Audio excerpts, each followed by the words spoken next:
살아계신 하나님 말씀 요한계시록 8장 6절 3절 말씀 제가 봉독합니다. 일곱 나팔을 가진 일곱 천사가 나팔 불기를 준비하더라. 첫째 천사가 나팔을 부니 피 섞인 우박과 불이 나와서 땅에 쏟아지매 땅의 3분의 1이 다 타버리고 수목의 3분의 1도 타버리고 각종 푸른 풀도 타버렸더라. 둘째 천사가 나팔 부니 불붙은 큰 산과 같은 것이 바다에 던져지매 바다의 3분의 1이 피가 되고 바다 가운데 생명 가진 피조물들의 3분의 1이 죽고 배들의 3분의 1이 깨지더라. 셋째 천사가 나팔을 부니 햇불 같은 것이 타는 큰 별이 하늘에서 떨어져 강들의 3분의 1과 여러 물샘에 떨어지니 이 별 이름은 쓴 쑥이라. 물의 3분의 1이 쓴 쑥이 되매 그 물이 쓴 물이 되므로 많은 사람이 죽더라. 넷째 천사가 나팔을 부니 해 3분의 1과 달 3분의 1과 별들의 3분의 1이 타격을 받아 그 3분의 1이 어두워지니 낮 3분의 1은 비침이 없고 밤도 그러하더라. 내가 또 보고 들으니 공중에 날아가는 독수리가 큰 소리로 이르되 땅에 사는 자들에게 화가 있으리니 이는 새 천사들이 불이할 나팔 소리가 남아 있음이로다 하더라. 아멘. 여러분 밤새 평안하셨습니까? 평안 있기를 간절히 기원합니다. 올해는 우리 성도님들 두 가정이 좀 멀리 떨어져서 이렇게 살게 되는 이사를 하게 돼서 우리 주일학교 아이에게 야 어떻게 하냐, 어른들이야 뭐 쉽게 올 수 있으나 우리 주일학교 아이들은 오기 어렵잖아요. 걱정스러운 말을 했더니 목사님 걱정 마세요, 제가 올 거예요. 얼마나 힘이 되든지 그래 네가 목사에게 힘을 주는구나, 이렇게 힘을 얻었는데 또 이사 갔던 한 아이가 목사님의 자제분이시거든요. 그 아이가 오늘 왔어요. 누군가 봤더니 이 마스크를 벗는데 그 아이예요. 최신영이라고 목사님 아들이거든요. 너무나 반가웠습니다. 근데 보니까 이쪽은 아주 꽉 찼는데 이쪽에 몇 분이 좀 빠지셨네요. 이쪽 가정이 지금 한 두 가정 정도 빠지는 것 같은데, 그러면 이제 균형을 좀 잡을 것 같은데, 자리가 비면 목사는 늘 걱정을 하죠. 왜 오늘 안 나오셨나. 그러다 보니까 찬양도 막 틀리고 가사도 틀리고 막 그러는 거거든요. 이제 우리가 본격적으로 나팔 재앙의 서막을 보게 될 터인데요. 우리의 삶이라고 하는 것은 요한계시록에 다 들어있잖아요. 지난번에 그 향로에 향을 담아가지고 천사가 가지고 올라갔는데 그게 성도들의 기도다 말씀드렸죠. 기도. 성도들의 기도를 담아가지고 하나님께 갔더니 그 제단 밑에 갔더니 그 제단에서 뭘 담았습니까? 불을 담았습니다. 그리고 그 불을 담아가지고 이 땅에 던지는 것이 지향이었다고요. 그랬더니 막 지진이 일어나고 번개가 치고 난리 법석을 떨었잖아요. 그게 뭘 의미한다고 그랬죠? 우리의 삶이라고 하는 것은 내가 기도한 대로 산다라고 하는 것입니다. 그래서 중요합니다. 기도는 오늘 오후에도 이제 기도를 이제 배워야 되는데 어떻게 하는 것이 바른 기도인가? 그리고 기도는 100% 이루어진다는데 왜 우리의 기도는 이루어지지 않고 있는가? 그런 부분을 아마 조명될 것입니다. 하나님께 주신 마음이 있어서 제가 그 기도를 지금 하고 있고 가르침을 드리고 있거든요. 배우셔야 됩니다. 하나님은 우리 일상생활을 통해 가지고 일을 이루실 때 분명하게 기도하게 하십니다. 그리고 기도하게 하셔서 일을 이루신다고요. 하나님의 계획 가운데 다 들어있습니다. 미리 계획하시고 기도하게 하셔서 감사로 받게 만듭니다. 그렇기 때문에 기도하지 않으면 우리는 감사가 나오지 않아요. 이건 자연적이야, 우연의 일치야, 이렇게 됩니다. 우리의 삶 가운데는 우연의 일치는 전혀 없습니다. 필연적으로 나타나고 있습니다. 왜요? 우리의 기도를 통해서요. 그렇기 때문에 요한계시록에 나타나 있는 이것이 뭘 말하고 있는지를 잘 분별하시게 되면은 우리의 삶도 조명할 수 있어요. 해석할 수 있어요. 나팔 재앙의 오늘 서막이 이제 펼쳐지고 있습니다. 오늘 본문의 한 절 한 절을 보기 전에 이 나팔이라고 하는 것이 어떤 의미가 있는지 살펴보아야 되겠죠. 구약에서는 이 나팔이 언제 부러졌는지, 언제 사용되어졌는지를 보게 되게 되면은 이러한 용법으로 사용되었습니다. 제가 주보에도 실어놨지만은 한 6가지 정도의 내용으로 나팔이 등장하고 있다고요. 오늘은 한 2가지 정도만 생각해 보고자 합니다. 첫 번째, 심판에 대한 것이고요. 하나님의 거룩한 전쟁이 선포되고 그 전쟁을 위한 하나님의 백성들을 소집하는 것으로 나팔이 부러지고 있다고요. 지난번에 우리가 민수기를 통해 가지고 하나님께서 백성을 숫자를 쓰셨잖아요. 숫자. 그 숫자가 오늘 계시록에 나와 있는 우리가 들어가 있는 그 숫자를 여러분 기억하셔야 되겠죠. 몇 명이었죠? 14만 4천 명. 이단들은 자기들만 거기에 들어간다고 그렇게 꼬드기거든요. 그런데 이단들이 그렇게 주장했던 사람들이 숫자가 지금 훨씬 넘었습니다. 그러니까 다른 논리를 가지고 이제 얘기를 하고 있는데 우리는 14만 4천 안에 들어있다고요. 그러면 이 14만 4천의 의미가 무엇이냐? 그랬을 때 민수기서를 통해 가지고 이스라엘 백성들의 숫자를 셀 때 뭐 하기 하셨다고요? 전쟁을 수행하기 위해 숫자를 셌다고요. 그렇기 때문에 이 14만 4천이라고 하는 하나님의 특별한 백성들은 전쟁하기 위한 숫자입니다.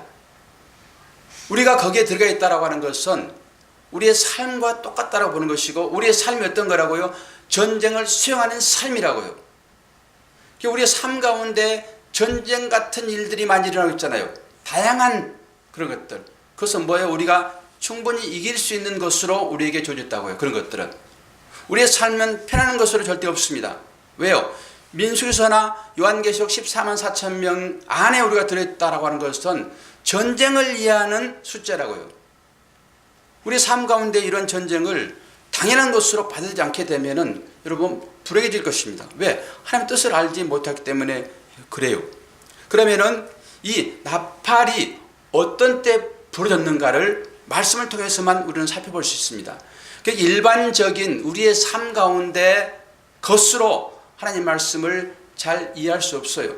성경에 기록될 때 어떤 증거를 가지고 기록되어 있고 그것을 어떻게 차용하고 있는지를 보셔야 되겠죠. 이 요한이 마지막 계시록을 쓰면서 이 계시록은 그때 엄청나게 핍박을 당하고 있는 이스라엘 백성들 그들에게 주어진 것이기 때문에 그들에게 이 말씀이 이루가 되지 않으면 이 말씀이 무슨 소용이 있겠습니까? 또 여러분들이 이 말씀을 듣고 여러분의 삶 가운데 힘의 요인으로 작용하지 않으면 이게 무슨 의미가 있겠냐고요. 어려울 때 하나님의 이 말씀이 우리들에게 힘을 주는 말씀이 되잖아요. 그러니까 이 말씀을 잘 보셔야 되겠죠.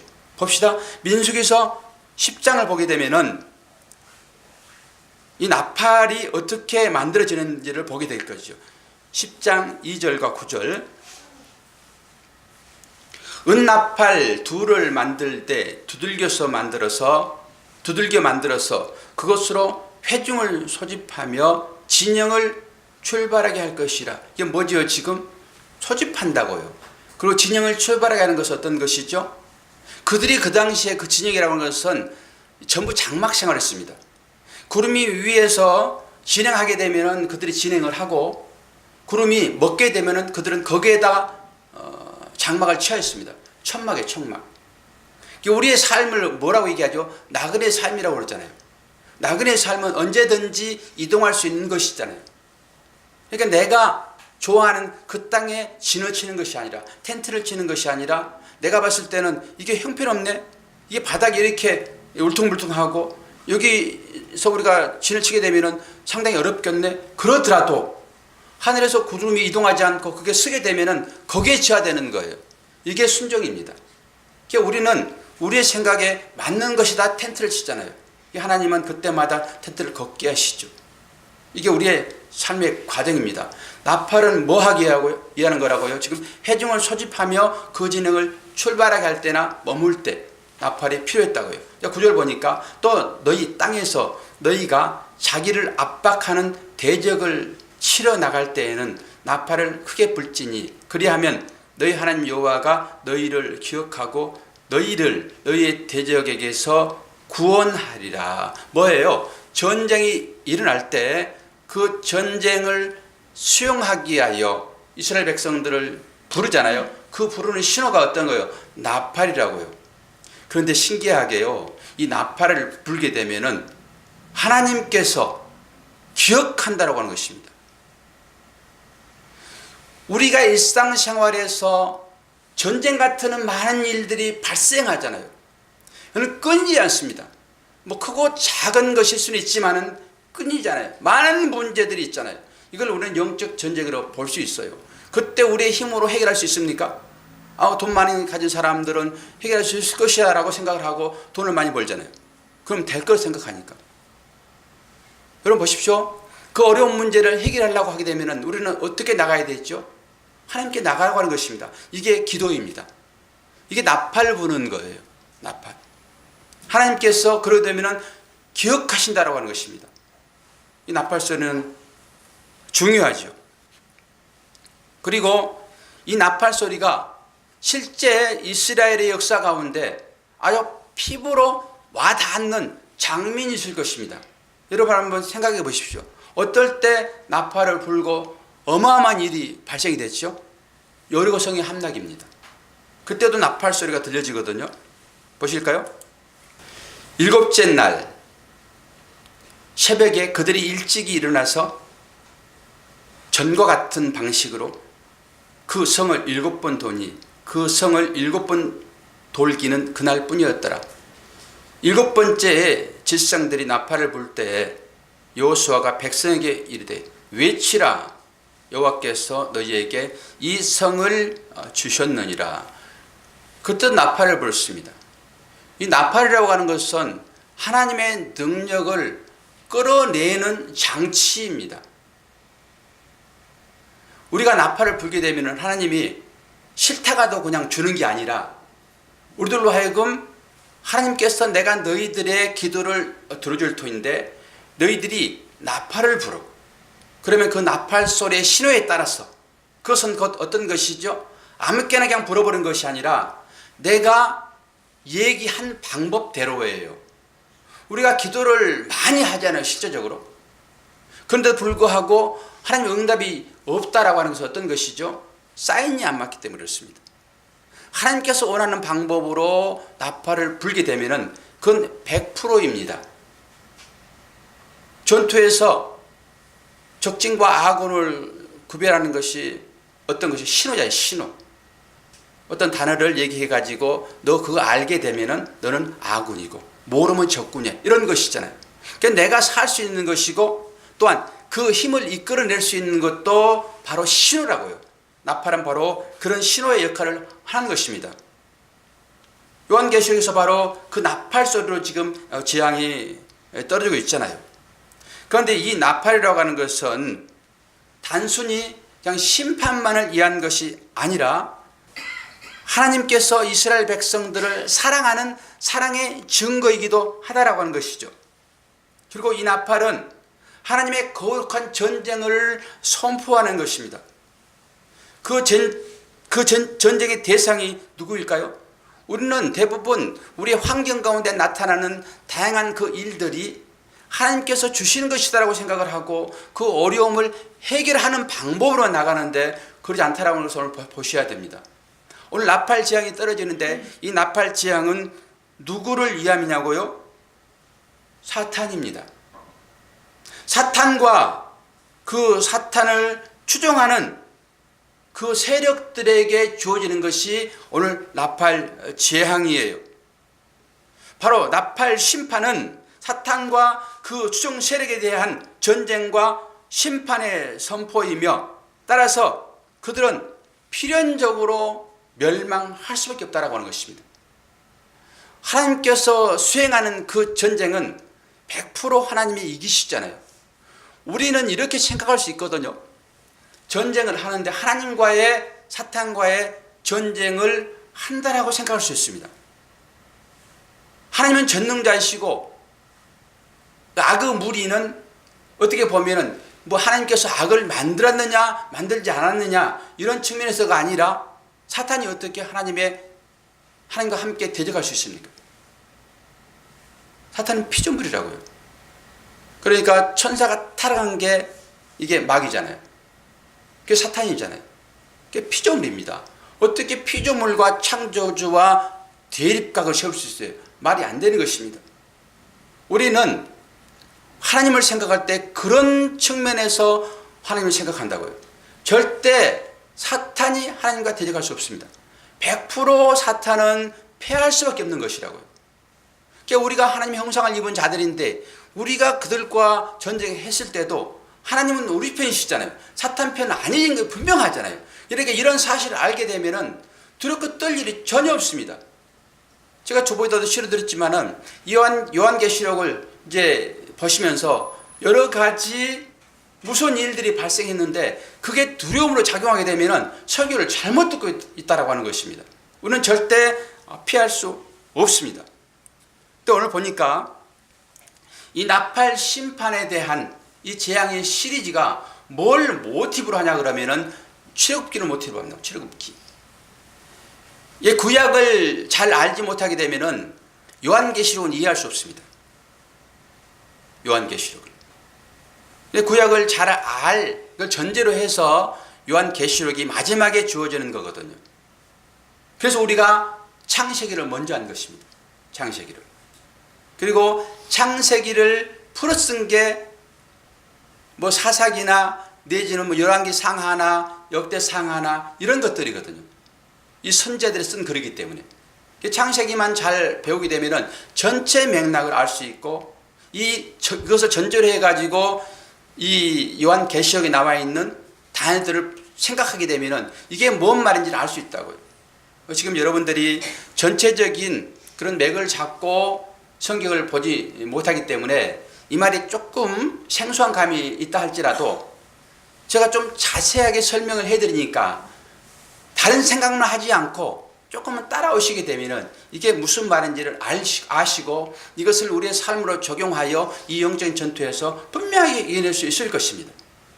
그렇기 때문에 전쟁의 서막이라고 하지만은 우리는 두려울 일이 전혀 아니다라고 하는 것이죠. 출애굽기의 재앙은 여러분 떠올려 보십시오. 어떤 재앙이 출애굽기 재앙입니까? 10가지 재앙이잖아요. 10가지 재앙을 제가 하나하나를 설명을 다 해드렸습니다. 설명을. 또 모르신 분들은 여러분들이 질문하셔도 되고 또 요한계시록을 우리가 보면서 충분하게 더 깊이 알 것입니다. 그러니까 출애굽기의 10재앙의 모티브가 이 오늘 나팔 재앙과 연결되어 있다고요. 그런 측면에서 보시면 되겠죠.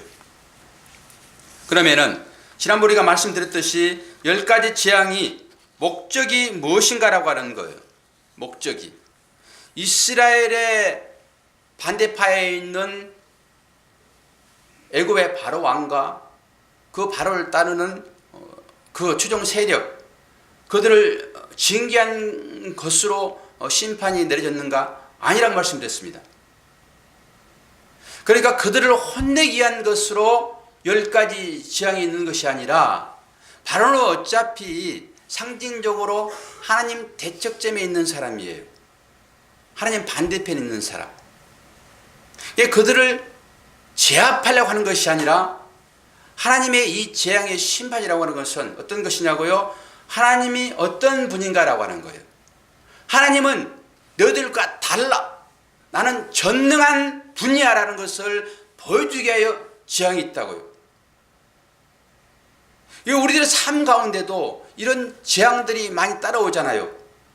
그러면 이것이 무엇이냐 하게 되면은 우리들을 심판하려고 그런 재앙이 있는 것이 아니라 하나님은 전능한 분이라고 하는 것을 알려주기 위하여 그게 찾아올 수 있다고요.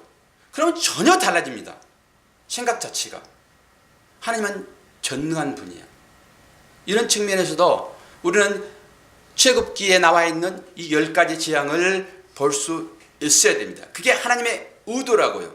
그리고 그것은 만방의 하나님의 전능성을 드러내는 사건이 10재앙입니다. 그리고 그 10재앙이라고 하는 것은 겉으로 드러나는 이 역사에 나타나는 일이기는 하지만은 하나님은 이 역사에 나와 있는 이 다양한 일, 우리의 삶의 문제까지 포함하여 이것이 영적으로 뭘 말하고 있는지를 깨닫도록 주시는 것이지 단순히 사건만을 주는 게 아니라고요. 사건 해결하면은 우리한테 진정한 행복이 이 땅 가운데 영원합니까? 이 땅 가운데 삶이라고 하는 것은 한시적이라고요. 그러니까 한시적인 것에 생명을 부여할 일이 아니죠. 영원한 것의 가치를 가지고 하나님은 그게 목적을 이루기 위한 것으로 우리의 삶이 이 땅 가운데 주어져 있다고요. 그건 제가 계속 지금 강조를 하고 있습니다. 이 영혼을 바라보지 않고 이 땅에 사는 이것으로 여러분들이 만족해버리고 이것이 좋아라고 머물게 되면 그것이 지옥입니다. 이걸 벗어나셔야 돼요. 여러분 생각을 바꾸셔야 됩니다. 머리를 바꾸신다고 하는 것은 그리스도의 생각으로 바꾼다라고 하는 거예요. 그럴 때만 이 땅 가운데 다양한 문제들을 해결할 수 있는 지혜가 우리한테 있다고요. 그럴 때면 어떤 일이 주어질지라도 그것이 우리에게 불행이 아니라고요. 그건 하나님의 나타나심이, 하나님의 나타나심이라고 하는 것은 뭐예요? 나는 전능한 자예요. 나는 해결하지 못할 것이 하나도 없는 자야. 이걸 보여주기 위하여 하나님이 나타나신다고요. 이런 측면으로 여러분 생각을 바꾸셔야 돼요. 하나님의 전능, 이것이 바로 출애굽기 9장 6절에 그대로 나타나 있습니다. 내가 너를 세웠음은 나의 능력을 내가 보이고 내 이름을 온 천하에 전파하려 하게 하였음이니라. 뭐라고요? 능력이 나타났다고 하는 것이 기적이잖아요. 그게 10가지 지향으로 나오게 되고 요한계시록도 똑같아요. 이런 맥락으로 다 흘러가고 있습니다. 그런 것들이 일어난 것은 어떤 것이냐고요? 나의 능력을 보이는 것은 여호와의 이름이 온 천하에 전파하려 함이라. 그러면 우리가 이제 10가지 재앙을 우리는 우리 마음속에 일어난 일이다라고 말씀을 드렸습니다. 영적으로 들어와서. 그리고 출애굽 사건은 내 마음의 자아에서 빠져나온 상태를 출애굽이다 말씀을 드렸습니다. 그러면은 하나님께서 능력을 보이신다라고 하는 것은 뭐죠? 내 마음 가운데 당신의 이름을 기록하는 거예요. 당신만이 전능하십니다라고. 그리고 나의 가치를 내려놓는 상태가 바로 이런 얘기입니다. 우리가 지금 그런 상태이기 때문에 여기에 와 계신 것이잖아요. 그러지 않고 하나님을 덧입어서 나의 이름을 높이겠습니다라고 여러분 여기에 앉아 계시면 잘못 앉아 계신 것입니다. 그리고 여러분들의 유익을 위하여 하나님을 예배하게 되면은 이 말씀과는 반대라고요. 우리가 여기에 와 있다라고 하는 것은 나를 부인하고 나는 이제는 당신의 힘을 내가 덧입어서 당신만을 드러내는 삶으로 살겠습니다라고 하는 신앙의 고백이 이 자리에 있는 거예요. 그런 사람들이 하나님께 더 가까이 나올 수밖에 없겠죠. 여러분 삶이 편해지게 되면은 하나님을 더 깊이 따를 것 같죠. 그러지 않습니다. 여러분 그거 속지 마십시오. 내 몸이 편해지면 편해질수록 우리는 세상의 유익을 쫓아서 가게 되어 있습니다. 돈이 많아 보십시오. 여러분 돈 많으면 헌금을 많이 하는 것이 아니라 그거 가지고 우리는 놀기를 추구한다고요. 그게 인간의 본성입니다. 그거 부인할 수 없습니다. 목사도 마찬가지입니다. 다 똑같은 전자에서 제가 말씀을 드리는 것입니다. 그러나 그것이 바르지 않다라고 하는 거예요. 우리에게 주어지는 모든 것들은 어떤 것입니까? 내 마음의 거룩함을 유지하게 위한 것으로 다 주어지는 것입니다. 왜 그렇습니까? 내 안에 주님이 계시기 때문에 그래요. 여러분의 마음 가운데 주님이 계시는데 여러분들이 대충 해놓고 주님 거기 계세요? 이럴 수 있습니까? 아주 귀한 손님을 우리가 초대할 수 있잖아요. 지금 세계 정상들이 지금 평창에 와 있잖아요. 뭐 다는 아니지만은. 그러면 우리가 손님을 초청해 놓고 그 손님의 격에 맞춰서 준비를 하는 것입니다. 뭐 아이가 오는데 우리가 뭐 그렇게 거창하게 집을 막 꾸미고 그렇습니까? 그러진 않잖아요. 그런데 손님을 초대해 놓고 우리가 준비하는 것은 그분의 격에 맞춰서 준비하는 것이죠. 우리는 우리의 삶을 위해서는 정말로 잘 하는데 하나님의 거하실 우리의 마음을 여러분들이 꾸미는 데는 많이 등하신다고요. 그러지 않습니까? 대부분 다 그렇다고요. 왜 그래요? 하나님을 잘 모르기 때문에 그래요. 하나님께서는 절대 악과 섞여지지 않습니다. 하나님은 온전히 선하신 분이십니다. 그렇기 때문에 우리의 마음이 하나님이 계실 만한 합당한 자리가 되게 하시려고 그러면은 우리가 그런 정리를 하셔야 돼요. 하나님은 그 이름을 드러내기 위하여, 아니 당신이 내 안에 그런 상태로 거처하기 위하여 나팔을 불도록 하시고, 나팔을 불 때 해결해 주시는데, 언제 나팔을 불까요? 어려울 때요. 전쟁의 어떤 증상이 나타나게 되면 나팔을 불잖아요. 그거 똑같습니다. 우리가 기도하는 것은 그런 의미예요. 내 마음의 성전을 깨끗하고 정결하기 위하여 나팔을 불고 기도하는 것입니다. 하나님의 이름이 드러나는 것은 바로 그런 방법이죠. 자, 이제 우리가 본격적으로 한번 추적해 들어가 봅시다. 이 재앙 시리즈를 보게 되면은 처음에 4개의 재앙이 나옵니다. 4개의 재앙. 그리고 3개의 재앙은 그 다음에 나오는데, 4개의 재앙이 떨어지고, 그리고 두 번째 재앙이 나오고, 두 번째 재앙이 딱 끝나게 되면은 꼭 삽입장이 들어가 있습니다. 그리고 마지막 7번째 재앙은 따로 나옵니다. 그게 정결이거든요. 우리도 지난번에 삽입장을 통해 가지고 하나님께서 뭘 말씀하신지를 보였잖아요. 그리고 10장에서 또 삽입장이 또 나옵니다. 이 재앙이라고 하는 것은 사실 견디기 힘든 상황이잖아요. 우리는 지금 보지 않으니까 재앙의 심각성을 알지 못하지만은 뉴스를 타고 오는 그 일들을 정말로 내가 현장에 있다 하게 되면은 이건 엄청난 재앙입니다. 엄청난 재앙. 이것이 지금 우리 인생에 계속 내려주고 있는데 그 재앙이 지속돼 보십시오. 못 견딥니다. 그렇기 때문에 이 사람들에게 희망을 주기 위하여, 소망을 주기 위하여, 견딜 만한 힘을 주기 위하여 삽입장이 주어졌다고요. 그러면서 그 삽입장은 하나님의 나라를 상징히 보여주고 있습니다. 우리들에게도 이 땅의 삶이 힘들고 어렵지만은 우리한테 전혀 소망이 없다 하게 되면은 이게 살만한 가치가 있는 세상입니까? 여러분, 세상이 즐겁습니까? 아주 살만합니까? 보니까 얼굴이 기름기들이 다 있어가지고 살만하시나 보네요. 이 세상은 살만한 곳이 못 돼요. 그러니까 이 세상은 살만한 곳으로 만들기 위하여 우리가 얼마나 노력하냐고요.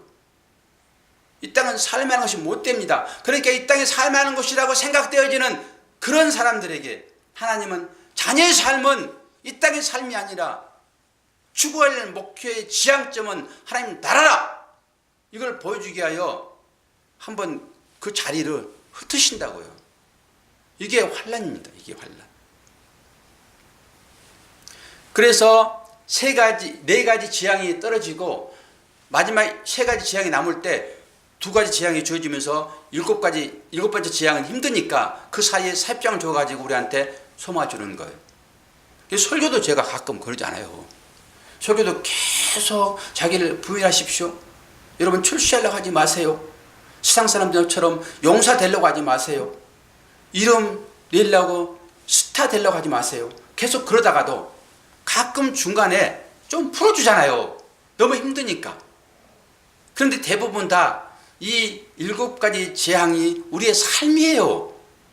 그 사이에 하나님께서 그 소망을 주시는 것은 그걸 이루게 한 것이라고요. 그걸 이루게 한 것. 권사님 요즘에 그쪽에 이사 가니까 참 좋죠. 환경이. 우리 교회에서 아마 최고의 환경 가운데 사실 거예요. 그럼 뭘 얘기하는 거죠? 잠시 지금까지 어려운 이 삶이 요한계시록에 나타나는 우리 성도들의 삶이라고 하는 것을 인식하셔야 돼요. 그럼 이 삶이 너무 힘드니까 잠시 그 환경을 한번 만들어주는 거예요. 그러면 뒤 다음의 환경은 또 어떻게 올 것인가? 그러면 저 목사가 또 저주하나? 그렇게 생각하지 마시고 더 좋은 거 줄 수도 있지요. 그러나 그것이 끝이 아니라는 걸 생각하셔야 한다고요. 여러분 가운데도 고난이 있는 분들은 지금 나는 이 4가지 재앙 가운데 살고 있어.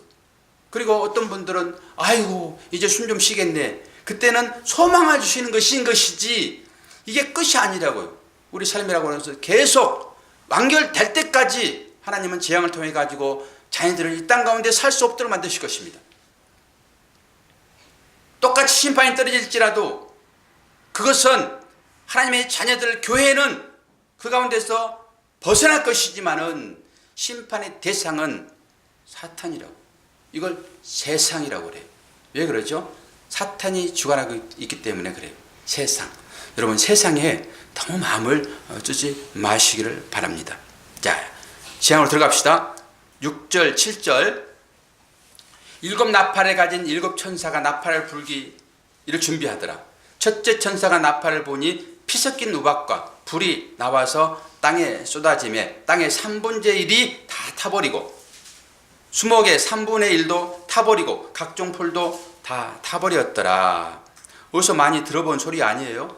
이게 바로 출애굽기 재앙 사건입니다. 볼까요?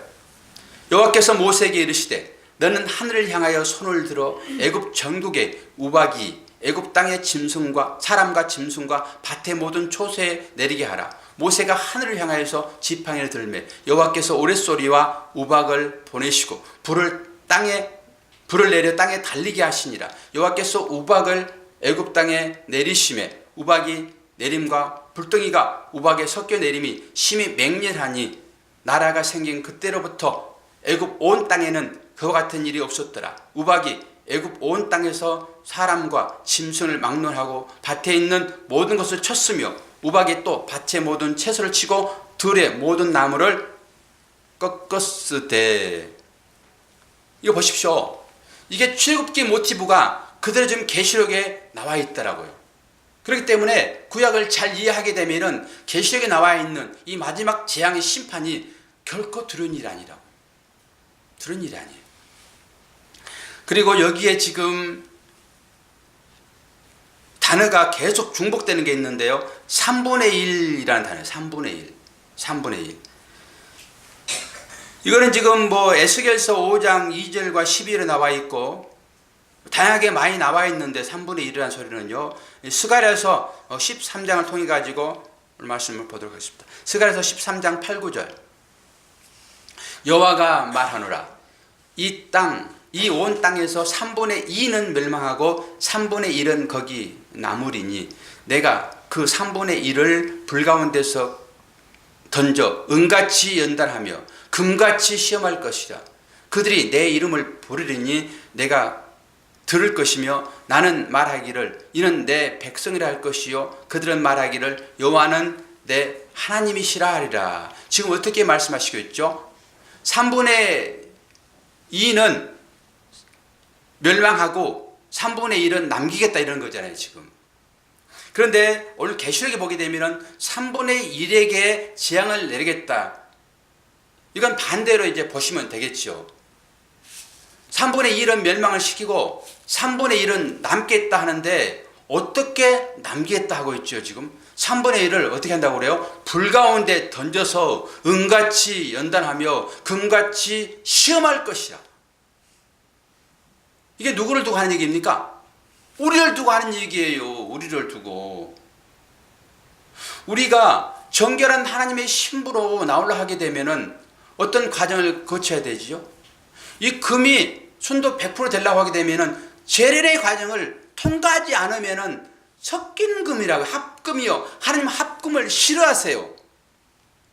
우리는 하나님의 정결한 신부로 갈 것이잖아요. 그러면 연단의 과정이 필수적이라고요.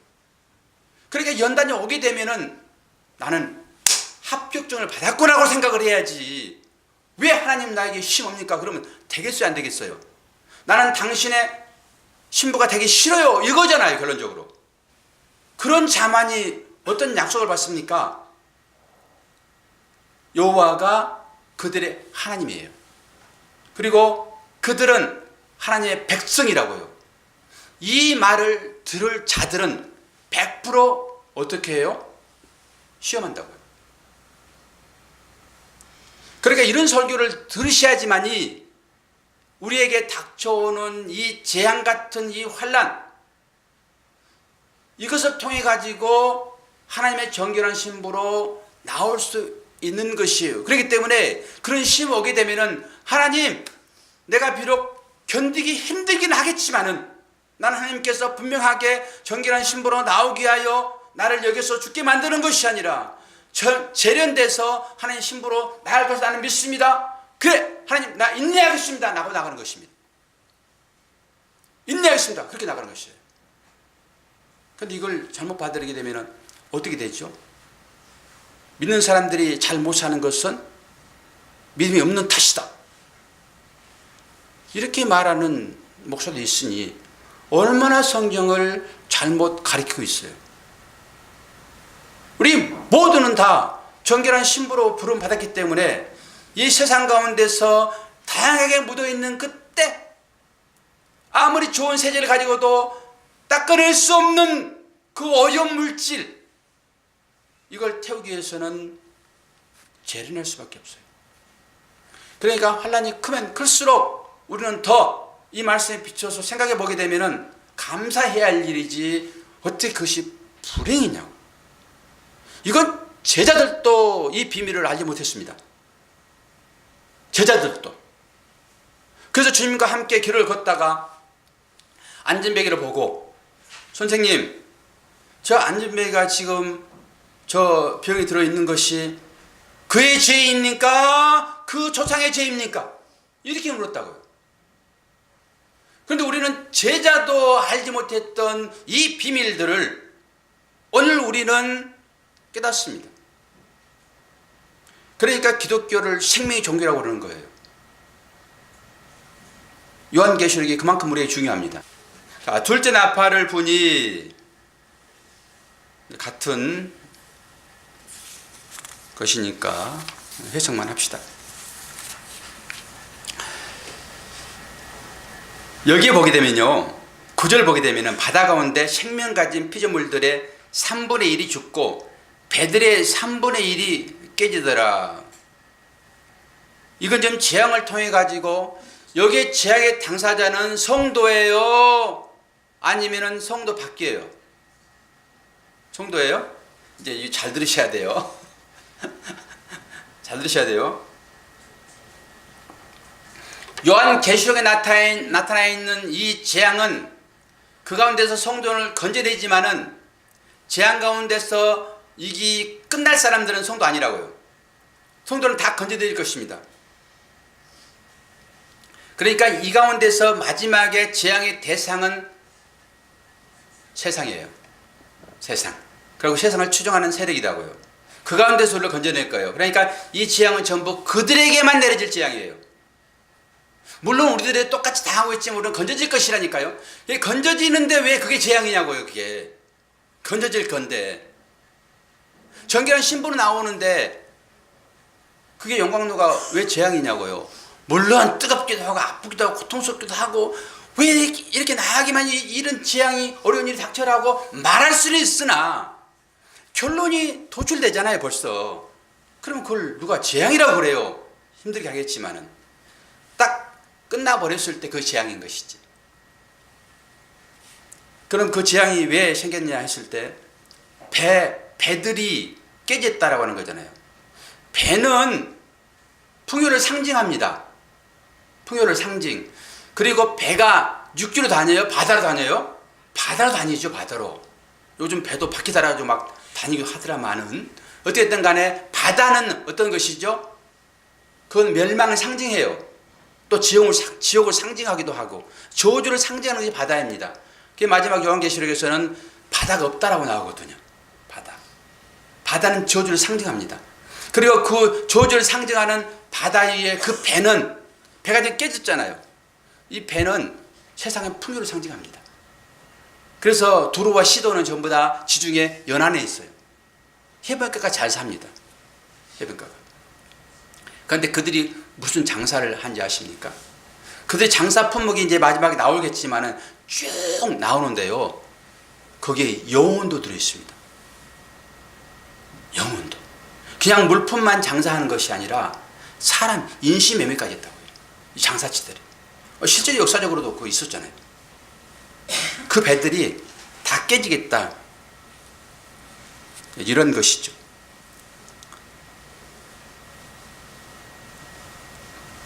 자, 그리고 세 번째 재앙 10절에서 11절. 10절 11절을 봅시다. 여기 안 떼져 있네. 셋째 천사가 나팔 부니 햇불같이 타는 큰 별이 하늘에서 떨어져 강들의 3분의 1과 여러 물샘에 떨어지니 이 별 이름은 쓴쑥이라. 물의 3분의 1이 쓴쑥이 되매 그 물이 쓴 물이 됨으로 많은 사람이 죽더라. 여기서 큰 별, 이것을 어떤 사람들은 천사가, 타락한 천사가 하늘에서 떠졌다 이렇게 얘기를 합니다. 그런데 그러지 않아요. 이 9장에 가게 되면은 바로 그 천사가, 타락한 천사가 여기 나오거든요. 9장 1절에서. 그렇기 때문에 오늘 여기에서 떨어지는 이 큰 별은 그게 아니라 일반적인 자연 현상이다 이렇게 보는 게 타당합니다. 그리고 우리가 6번째 인재앙에서 살펴보았잖아요. 이제 그게 이사야에서 34장 4절. 이사야 34장 4절. 하늘의 만상이 사라지고 하늘들이 두루마리 같이 말리되 그 만상이 세잔함이 포도나무 잎이 마름 같고 무화과나무 잎이 마름 같으니라. 이게 지금 만상이라고 표현했지만은 이게 지금 하늘의 별들을 상징적으로 보여주고 있었습니다. 그러니까 구약을 전부 인용한 내용이잖아요. 그리고 구약은 다 이루어졌습니다. 바벨론과 또한 여러 이스라엘 백성들을 괴롭혔던 주변 국가들을 지칭하면서 그들이 멸망할 것이고 그들이 이스라엘 백성들을 훈련시키는 도구로 나올 것이다라고 선자가 다 예언했던 내용들입니다. 그건 거의 다 이루어졌어요. 그거 종말론적으로 요한계시록에 나타난 것까지 이중적으로 그 의미가 담고 있긴 하지만은 실제적으로 이스라엘 백성들이 선지자가 예언한 그것들은 다 이루어졌다고요. 그런 측면에서 계시록을 보게 되면은 이 계시록이 결코 어렵지 않아요. 그리고 공포 대상도 아니고, 물론 앞으로 마지막 결론적으로 이런 일이 있긴 하겠지만은 다 이루어진 일들이다 이렇게 보시면 되겠죠. 넷째 재앙 봅시다. 자, 넷째 재앙. 넷째 천사가 나팔을 보니 해 3분의 1과 달 3분의 1과 별들의 3분의 1이 타격을 받아 그 3분의 1이 어두워지니 낮 3분의 1은 빛비침이 없고 밤도 그러하더라. 이게 지금 재앙의 심판이 이제 아주 우주적인 것으로 나오고 있습니다. 오늘 나오는 이 네 가지 재앙은 사람에게 주는 재앙이 아니고 자연에게 주는 재앙입니다. 자연을 대상으로 한 재앙이라고요. 그리고 이제 다섯째, 여섯째부터는 사람에게 이제 재앙이 내리거든요. 오늘 첫째, 둘째, 셋째, 넷째는 전부 자연과 연관됐습니다. 그리고 네 번째 마지막으로 어떻게 얘기하고 있어요? 지금 나팔을 보니 해 3분의 1, 달 3분의 1, 별 3분의 1이 타격을 받았다라고 하는 거잖아요. 이제 아주 우주적인 그런 재앙이 선포되어지고 있습니다. 그런데 이것도 출애굽기 나와 있습니다. 출애굽기 10장 21절. 여호와께서 모세에게 이르시되 하늘을 향하여서 내 손을 내밀어 애굽 땅 위에 흑암이 있게 하라. 곧 더듬을 만한 흑암이니라. 모세가 하늘을 향하여서 손을 내밀매 캄캄한 흑암이 3일 동안 애굽 온 땅에 있어서 그 동안은 사람들이 서로 볼 수 없으며 자기 초소에서 일어나는 자가 없을 때 온 이스라엘 자손들이 거주하는 곳에는 빛이 있었더라. 이게 지금 재앙의 모티브가 어디로부터 출발됐다고요? 출애굽기요. 그럼 이 출애굽기 상을 보게 되면은 이 계시록의 재앙을 알 수 있어요. 지금 뭐라고 얘기하고 있죠? 지금 하늘에서 별, 달, 해가 다 떨어졌잖아요. 지금 3분의 1이. 그러면 흑암의 상태에 있겠죠. 이 흑암의 재앙은 출애굽기 재앙 중에서 몇 번째 재앙이죠? 네? 기분 쉽다 이렇게 봐요. 6번째. 6번째. 처음 들어보네. 성경을 이렇게 다시 쓰면 안 됩니다.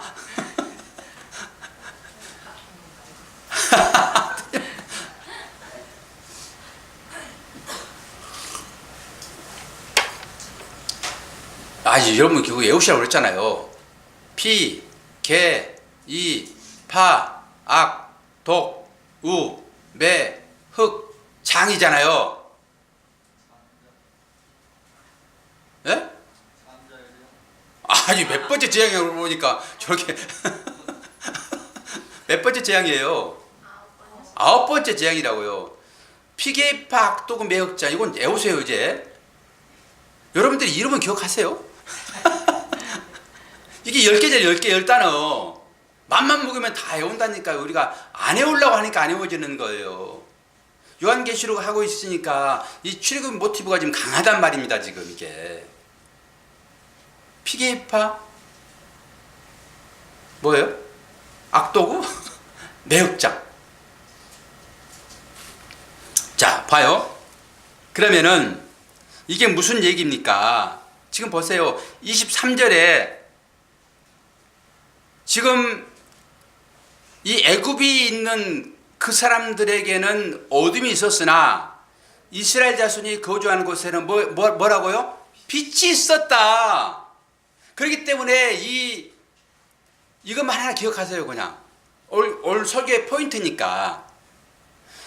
이 재앙이라고 하는 것은 모든 사람들에게 다 떨어져서 많이 힘들지만은 애굽의 백성들에게는 이것이 재앙이에요. 어둠이라고요. 아무것도 분별할 수 없는 상황이란 말입니다. 지혜가 없어져 버리는 것이죠. 지혜가. 그러나 이스라엘 백성들이 있는 그곳에는 빛이 있었다. 이게 소망이라고요. 그래 그걸 말하고 있단 말입니다. 지금 이게. 요한계시록이 엄청난 재앙이 떨어지지만은 우리들이 그걸 보면서 놀랄 일이 전혀 없는 것은 이스라엘 백성들이 출애굽 당시에 그 깜깜한 도대체 좌우를 분별할 수 없는, 볼 수도 없고 만질 수도 없고 걸어갈 수도 없는 이 좌우 앞 위까지 다 막힌 것 같은 우리의 인생일 것 같지만은 그런 가운데서라도 빛이 있었다라고 하는 거예요. 그 빛이 창세기에 나오잖아요. 빛이 있으라. 내가 너희들을 그 빛으로 인도해낼 거야. 이게 창세기의 창조신화입니다. 그러니까 여러분들이 어떤 고난이 있을지라도 요한계시록에 대비될 만한 고난이 여러분들에게 있습니까? 마지막에 일어난 이 일들을 좀씩 보여주는 거잖아요. 죽음이 있어야지만이 우리가 죽음을 통해 가지고 부활로 나오는, 그것은 기정사실인 것이고 그 죽음의 증상들이 몸의 아픔으로 보여주는 거라고요. 나타나는 거라고요. 우리는 모두가 다 그렇게 할 것입니다. 그래서 미리미리 경험하는 것은 좋아요. 하나님 나라를 여러분들이 가려고 그러면 이곳에서 천국을 좀씩 경험하셔야지 그곳에서 안성된 하나님 나라를 보지.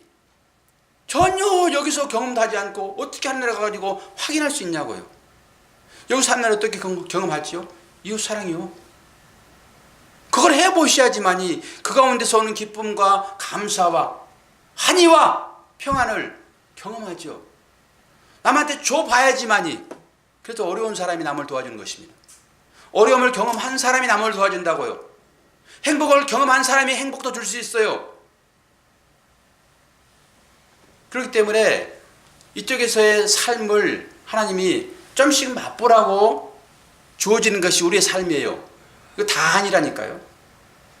재앙도 마찬가지예요. 마지막에 이 재앙이 있어서 종결되고 하나님 나라가 이루어질 것인데 우리 삶 가운데 이런 재앙의 다양한 일들이 지금 발생하고 있는 것은 그걸 보라고 하는 거예요. 그걸 보라고. 죽음에 대비시켜서 이해하면 충분하게 여러분 알 수 있지요. 그래서 이스라엘에게는 철저하게 그 재앙이 제외되고 심판의 대상은 세상이다. 절대적으로 이 설교를 들으시면서 해가 떨어지고 달이 없어지고 막 우박이 떨어져 가지고 다 죽고 그런다 할지라도 우리는 전혀 걱정하지 말아라. 그렇지만 다시 한번 경각심을 가지고 우리의 믿음을 고쳐 세우라. 이 사인은 받아들이셔야죠. 그러지 않고 전혀 믿음과 상관없는 삶을 살면서도 이런 재앙이 떨어지는데 나는 괜찮아. 하나님께서 뭐 구해주신다며. 아니 2018년 2월 둘째 주일날 그 박목사님 하는 그 설교 들어봐. 그 인터넷에 올라와 있으니까. 하나님 약속인데. 그리고 여러분들의 삶을 돌이키지 않고 되돌아보지 않으면은 안 되죠. 분명히 건져낼 것이나 우리 신앙이 잘못되어 있으면은 이런 상황을 통해 가지고 다시 자신을 돌아보고 믿음의 길로 여러분들이 반듯하게 나오셔야지. 나는 어떻게 살든지 간에 하나님께서 나를 구해줄 것이야 라고 여러분들의 신앙생활을 해버린다 하게 되면 하나님께서 이상하지 않겠습니까? 너는 그렇게 얘기했는데도 도대체 이 말이 무슨 말인지를 의도를 모르니 의도를 그렇게 말씀을 드리지만은 결코 염려하지 마시라고. 어떤 환경 가운데 있을지라도 하나님은 여러분들을 건져내세요. 요한계시록이 우리에게 주는 사인입니다. 사인. 이 말씀 붙드시고 비록 여러 가지 힘든 상황이 분명히 있을 것이나 잘 이겨내시고 잠시 한 몇 시간 자면은 우리가 잠자리에서 일어나잖아요. 어려우면은 힘들면은 빨리 꿈에서 깨기를 원하잖아요. 여러분 금방 지날 것이니까 잘 인내하시기를 바랍니다. 기도하겠습니다.